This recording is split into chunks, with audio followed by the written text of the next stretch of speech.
வணக்கம். Tamil book review. Kannadasan அர்த்தமுள்ள இந்து மதம் பகுதியில் கல்லானானும் புல்லானானும் தலைப்பில் இந்து மதமே, உன்னை நான் உயிராக நினைக்கின்றேன் என்ற கருத்தோடு முடிக்கின்றார்.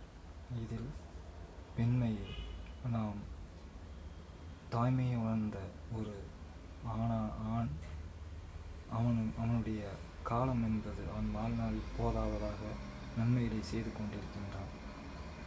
தாய்மையை தருகின்ற பெண்மை அவ்வாறு அவள் வாழ்கின்ற வாழ்க்கையில் ஒவ்வொரு பகுதிகளிலும் அவ்வாறு வாழ்வாள் என்பதனை ஒரு 100 வார்த்தைகள், திறமையானவள், அழகானவள், அறிவானவள், சிறப்பானவள் என்று அத்தனை அடைமொழிகளுக்கும் ஒரு எடுத்துக்காட்டுகளாக இதில் பெண்மையை பெருமைப்படுத்தும் விதமாக தந்திருக்கின்றார்.